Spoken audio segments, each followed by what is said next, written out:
కంపెనీని మాధవ్ పేరుతోనే కొనాలి. డీల్ జరిగేటట్టు చూడండి మేడం ప్లీజ్. ఊరుకో ఊరుకో అమ్మ మాధవి ఊరుకో ఏడవకు. నేను వచ్చేసానుగా ఊరుకో. తప్పంతా నాదే బామ్మ. ఇలాగే పెళ్లి చేసుకుని అక్క ఆత్మహత్య చేసుకుంది.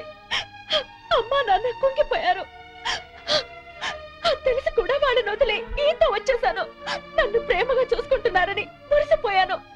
అప్పులు చేసి అబద్ధాలాడి నన్ను మోసం చేశారు బామ్మ. ఎవరినో తీసుకుని బైక్ మీద నేను కూర్చున్న చోట దాన్ని కూర్చోబెట్టుకుని వెళ్లారు. దాని మూలంగానే ఆయన పైకి వచ్చారట. అదే చెప్తే అదే చేస్తారు. అది తెచ్చిన భోజనమే తింటారు. నా వెనకాల పెద్ద నాటకం జరుగుతోంది బామ్మ. నా బాధ చెప్పుకునేందుకు కూడా ఎవరు లేరు. ఎవరు లేకపోవడం ఏమిటే? నేనున్నాను. ఆ టక్కులాడి సంగతి ఏమిటో ఇప్పుడే తేల్చొస్తాను. ఊరుకో నా తల్లివి కదూ. ఊరుకో ఏడవకు. ఆపో ఆపో కారు ఆపో ఆపో. బామ్మగారు మీరిక్కడ? ఏమయ్యా డబ్బు సంపాదించగానే పుట్టి గట్టిదిద్దా? రామచిలక లాంటి పెళ్ళాన్ని ఇంట్లోంచి వెళ్ళగొట్టి రాబందు లాంటి దాంతో తిరుగుతున్నావంట. దాన్నేనా ఈ కారు? దిగు దిగు. బామ్మగారు మాధవ్ మాటలు విని ఊరికి ఆవేశపడకండి. లేనిపోని అనుమానాలతో తను టెన్షన్ పడి నన్ను టెన్షన్ పెట్టి ఇంట్లోంచి వెళ్ళింది. ఆ అనుమానం వచ్చే పరిస్థితి ఎందుకు తెచ్చావు? దాని మనసంతా అసూయలు అపోహలు ఆందోళనలు. దాంతో లేనిపోని ఊహించుకుని ఏదో అనుకుంది. అంటే ప్రియకు నీకు ఎలాంటి సంబంధం లేదా? లేదు. కావాలంటే మీరు వెళ్ళి ప్రియని కలవండి. మాధవ్ కన్నా ప్రియ మంచిదని మీరే తెలుసుకుంటారు. వెళ్తాను, దాని దగ్గరికి వెళ్తాను. అక్కడ ఏ మాత్రం అన్నా తేడా వచ్చిందో నా తడాఖా ఏమిటో చూపిస్తాను. చూపించండి, వెళ్ళండి. వస్తా. అవును బావా, ఆ పెళ్ళాం పిచ్చోడిని ఆడి పెళ్ళాన్ని కలుపుతానని వెళ్ళిన బామ్మ 2 రోజులైనా అడ్రస్ లేకుండా పోయిందే. వాడు పెద్ద ముదురు బావా, మాటలతో మాయ చేసి బోల్తా కొట్టుచుంటాడు. ఏళ్ళ కూడా మనకెందుకని మళ్ళీ ఢిల్లీ ఉంటుంది ఆ ముసిల్ది. ఎవరినిరా ముసల్ది అంటున్నారు? నన్నేనా? అబ్బే మా ఆవిడ బామ్మ, ముద్దుగా ముసిల్దానా అంటున్నాను. ఓరి నీ ముద్దు ముద్దుగాను. సరేలే, నా మనవడి పెళ్లి తప్పకుండా రావాలి. అమ్మాయి ఇంట్లో లేదా? మార్కెట్కి వెళ్ళింది. సర్లే, కలిసి రావాలి. తప్పకుండా రా. సరే బామ్మ. ఆ శ్రీనివాసుని మాధవ్ని కలుపుతానని వెళ్ళావు కదా, ఆ విషయం ఏమైంది? ఇదిగో ఆ పని మీద వెళ్తేనే ఈ పని తగిలింది. మా వాడి పెళ్ళైపోని మనం అందరం కలిసి చేయాల్సిన పని ముందు అదే, వాళ్ళిద్దరిని కలపడం. సరేనా? మరి నేను వెళ్ళొస్తాను. మీరు తప్పకుండా రావాలి. ఓకే, ఉంటాం బామ్మ.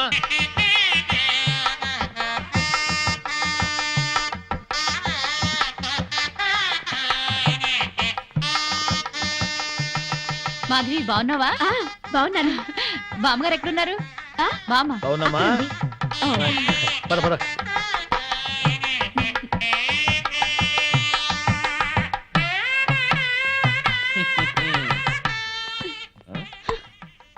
పెళ్లికొచ్చిన అతిథులను గౌరవించటం సంప్రదాయం. అతిథి దేవో భవ.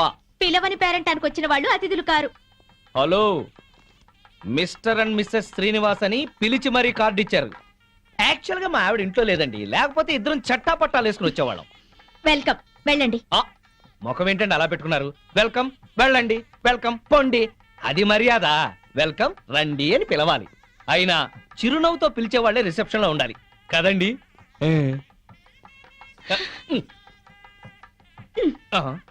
వెల్కమ్, వెళ్ళండి. అబ్బా, అదే కొంచెం సాఫ్ట్ గా చెప్తే చాలా బాగుండేది. ఆ మాధవి శ్రీనివాస్ ఇక్కడే ఉన్నారు. ఈ పెళ్లిలో మనం వాళ్ళిద్దరినీ కలపాలి. అవును, అతన్ని చెరగొట్టాలనుకున్న పాపం ఈ పనితో పోవాలి. బాగా చెప్పారు. ముందా పని చేయండి. చేద్దాం. అమ్మా మాధవి, ఇంకా రిసెప్షన్ లోనే ఉన్నావే? వీళ్ళుంటారులే. మండపం దగ్గరికి వెళ్ళి ఆ పనులు చూడు. బామ్మ, ఆయన వచ్చారే? నీకోసమే వచ్చాడేమోనే. ఏం కాదు. అయితే పెళ్లి కూతురు తరఫున వచ్చుంటాడులే. బామ్మ, పెళ్లి కూతురు ఎక్కడుంది? అదిగో అదే దాని గది. వెళ్ళి మాట్లాడి పనులు చూడు. రండి రండి. అందులోనే ఏరా, మీ ఆవిడ నాకు పరిచయం చేయవా? తాళి కడితేనే మా ఆవిడవుతుంది. ఇంకా అమ్మాయే. ఆ అమ్మాయే నీకు నచ్చిందా? బామ్మ సెలక్షనే నచ్చలేదంటే చంపేస్తుంది. నీకు నచ్చిందా లేదా చెప్పు. నచ్చింది. అయితే అర్జెంటుగా వెళ్ళి అమ్మాయిని చూడాలి. వెళ్ళి చూడు కానీ దిష్టి కొట్టకు. రే. నేను ప్లాన్ వేశాను. నేను ఈ తొక్క అక్కడేస్తాను. మాధవి తొక్క మీద కాలు వేసి జారి శ్రీనివాసరావు మీద పడుతుంది. ఒకరి స్పర్శ ఒకరికి తగలగాని ఒక్కటైపోతారు. పచ్చని పందిట్లో మళ్ళీ వాళ్ళు ఒకటి అవ్వాలి. తొందరగా తొక్కయి బావా, తొక్కి జారి పడుద్ది. వాడు అనుకున్నాడు వాడి దెబ్బ నేను కొట్టేటప్పటికి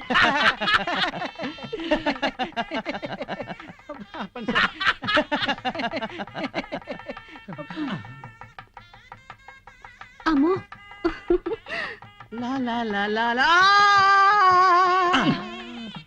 ఆ తొక్క మాధవ్ దొక్కుతుంది అనుకుంటే వీడు దొక్కాడు.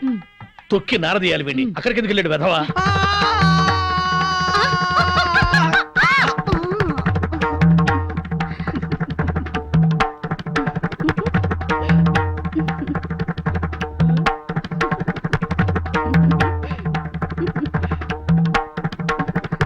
నేను జర్రున జారి మీ ఒళ్ళో పడగానే నా బుర్ర గిర్రున తిరిగి బుర్రు పిట్లా ఎగిరిపోయింది. మీరు నా ఒళ్ళో పడ్డ అరక్షణంలోనే నేను ప్రేమలో పడిపోయాను. నాకు సిగ్గెక్కువ, లేపుకెళ్ళిపోమని అడగలేకపోతున్నాను. నాకు మొహమాటం ఎక్కువ, లేచిపోదాను రా అని చెప్పలేకపోతున్నాను.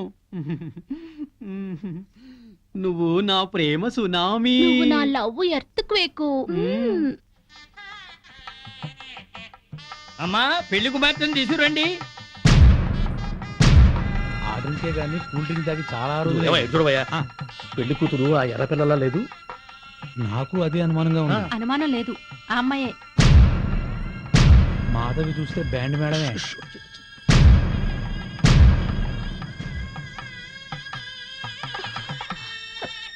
వచ్చిన వాళ్ళకి ఏం కావాలో చూడమ్మా.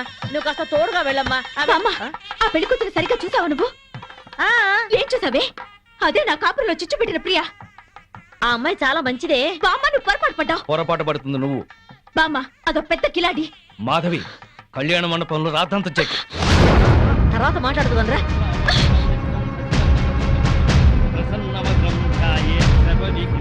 ఆనంద్, లేరా. ఇలాంటి మంచివాడిని పెళ్లి చేసుకునే అర్హత నీకు లేదు. అక్క ఏంటిది? రేయ్, దీన్ని నువ్వు పెళ్లి చేసుకోవద్దు. మాధవి, నీ మూర్ఖత్వంతో పేట్ల మీద పెళ్లి చెరగొట్టు. దీన్ని పెళ్లి చేసుకుంటే వీడి జీవితం నాశనం అవుతుంది. నోరు ముయ్. లేనిపోని అపోహలో పోయి నీకు నువ్వుగా నాకు దూరం అయ్యావు. ఇప్పుడు ఈ పెళ్లి కూడా అలాగే జరగొడతావా? రేయ్, ఇది నా కాపురంలో చిచ్చు పెట్టిందిరా. దీని మూలంగానే ఈ నాకు దూరం అయ్యారు. రా మాధవి, అది ఇంకెవరినో చేసుకుంటే నాకెందుకు లేని ఊరుకునేదాన్ని. నిన్ను చేసుకుంటుంది కనుక నేను చెప్పాల్సి వచ్చింది. ఆ అమ్మాయి మంచిది కాదురా. నువ్వు ఆగరా. అది అలా చెప్పగానే పెళ్లి కూతురు పక్క నుంచి లేచి వెళ్ళిపోవడమేనా? దానికేం తెలీదు. నువ్వురా. దాని గురించి నీకేం తెలుసు బామ్మ? ఆ అమ్మాయి తప్పు చేసింది అని రుజువు చేయగలవా? ఆ అమ్మాయి తప్పు చేయలేదు, నువ్వు రుజువు చేయగలవా? ఇదిగో ఇలా మాట్లాడావు కాబట్టే ఆ సంగతి ఏంటో తేల్చుకుందామని నేను ప్రియా ఇంటికి వెళ్ళాను. ప్రియా అంటే నువ్వేనా? అవునండి, మీరెవరు? మల్లాది వెంకట సుబ్బమ్మని. ఒక ఆడదానికి ఆడదే అన్యాయం చేస్తుంటే గడ్డి పెడదామని వచ్చాను. ఏంటి మీరు అనేది? పచ్చని సంసారంలో చిచ్చు పెట్టొద్దని. నువ్వు వల్లో వేసుకున్నావే శ్రీనివాస్, వాడి పెళ్ళాం నా మనవరాలు. హాయిగా సాగే వాళ్ళ కాపురం అల్లకల్లోలం చేశావు. నీ మూలంగా వాళ్ళిద్దరు విడిపోయారు. పెళ్ళైన మగాడితో తైతక్కలాడడానికి నీకు సిగ్గుగా లేదు? ఏంటమ్మా, ఎవరు? ఎవరు లేరమ్మా, నువ్వు లోపలికెళ్ళు. లేదమ్మా, నేను విన్నాను. నేనెవరో ఏదో అంటున్నారు. చూడండమ్మా, మీ గొంతు వింటుంటే పెద్దవారిలా ఉన్నారు. నేను చెప్పేది వినండి. నా బిడ్డ ఏ తప్పు చేయదు. దాని సుఖం అది చూసుకునే తత్వం కాదు. దీన్ని చిన్నప్పుడే వీళ్ళ నాన్నగారి పైన స్కాలర్షిప్లతో చదివి ఎంబీఏ గోల్డ్ మెడలిస్ట్ అయింది. ఫారిన్ లో పెద్ద పెద్ద ఉద్యోగాలు వచ్చినా ఈ గుడ్డి తల్లిని వదిలి వెళ్ళలేక అవన్నీ వదులుకుంది. కట్నం లేకుండా పెళ్లి చేసుకుంటామని ఎంతో మంది వచ్చినా నన్ను కూడా చూడాలని షరతు పెట్టి పెళ్లి చేసుకోకుండా ఉండిపోయింది. ఆ శ్రీనివాస్ మాకు చిన్నప్పటి నుంచి తెలుసు. అమ్మా, ఇప్పుడు అవన్నీ ఎందుకు? ఊరుకోమ్మా. లేదమ్మా, ఇప్పుడు ఇది చెప్తేనే అందరికీ మంచిదే. అమ్మా, 15 ఏళ్ల క్రితం మా ఇంట్లో అగ్ని ప్రమాదం జరిగింది. ఆ ప్రమాదంలోనే నా కంటి చూపు పోయింది. అప్పుడు ఆ శ్రీనివాస్ ప్రాణాలకు తెగించి నన్ను ప్రియని కాపాడాడు. ఆ కృతజ్ఞతతో అభిమానంతో దాని పెళ్లికని దాచిన డబ్బును కూడా అతనికి ఇచ్చింది. అప్పుల పాలై వీధిన పడ్డవాణ్ణి దీని తెలివితేటలతో కోటీశ్వరుణ్ణి చేసింది. అతను ప్రియకి పార్ట్నర్షిప్ ఇస్తానన్నా కూడా తీసుకోలేదు. అతను కూడా చాలా మంచివాడు. దయచేసి నా బిడ్డను అపార్థం చేసుకోకండి.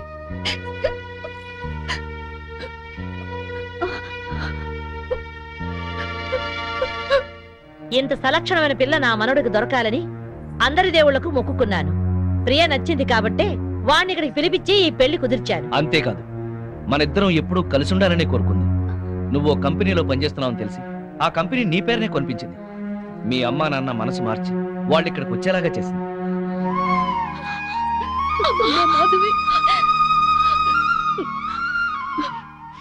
ఆ అమ్మాయి చాలా మంచిదే.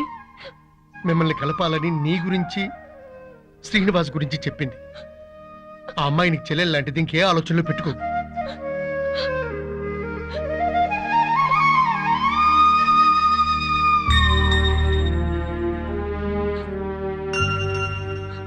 సారీ ప్రియా, నిన్ను అపార్థం చేసుకున్నాను. నన్ను క్షమించు. అక్కని చెల్లెలు క్షమించటం ఏంటి? అందరూ కలిసి ఉండాలనుకున్నాను, కలుసుకున్నా.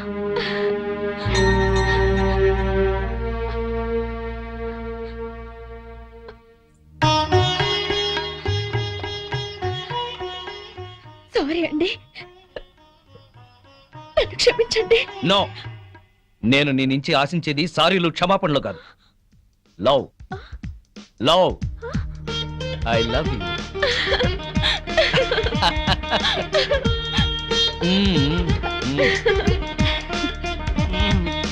బామ్మగారు, వివాహ ముహూర్తం వెళ్ళిపోయి శోభన ముహూర్తం వచ్చేస్తోంది. పెళ్లి కొడుకుని తీసుకురండి.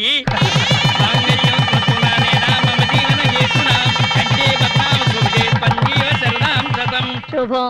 రే, నువ్వు పెళ్ళాన్ని చూసుకోవడంలో మా శ్రీనివాసులా పేరు తెచ్చుకోవాలి. అంటే పెళ్ళాం పిచ్చోడు అనిపించుకోవాలి. ఏయ్.